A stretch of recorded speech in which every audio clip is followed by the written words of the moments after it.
Hello, everybody. Welcome back. This is Ian. Thank you for tuning in. Today, we're going to review some of the key elements of effective listening activities. Researchers traditionally break down listening activities into three stages: pre-listening, while listening, and post-listening. Let's start with pre-listening. When considering pre-listening, lots of scholars like to contrast between a bottom-up approach and a top-down approach.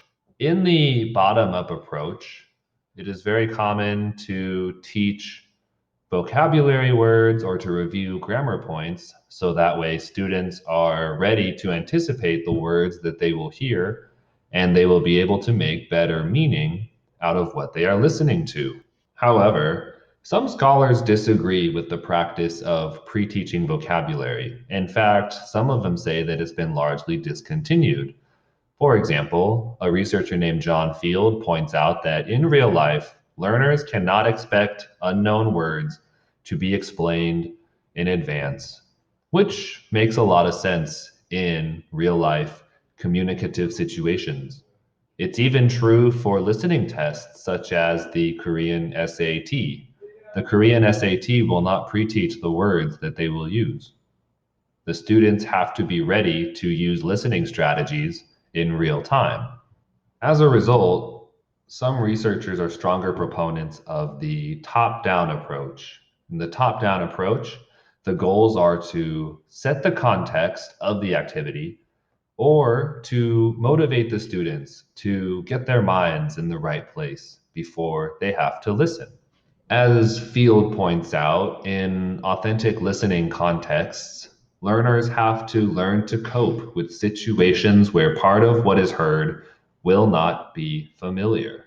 And it brings up some interesting insight into the listening process of non-native listeners.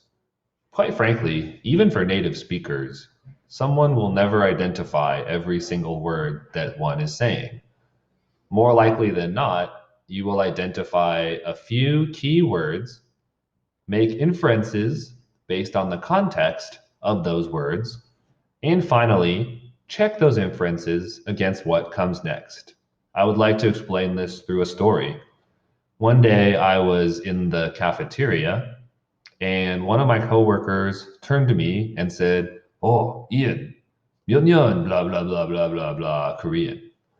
Unfortunately, I did not listen to the rest of that question. I could not make out the words, but I found two key words, 몇 and 년. So, based on the context, I live in Korea, and it's very common for Korean people to ask me my age. I had thought that the man was asking me, "Oh, how old are you?" To which I replied, 30살이에요. Everybody laughed because that was actually not what he was asking. He was asking me how long I lived in Korea. But it shows the fact that for non-native listeners of a language, there's never 100% comprehension. It's rare. For the most part, we, even as native listeners, are listening for keywords, understanding those keywords in a given context, and then checking our assumptions based on what follows in the interaction. So, in a top-down approach for pre-listening, it is important to set the context. For example, who is speaking in this listening text? What is the topic? And what is the situation that is going on?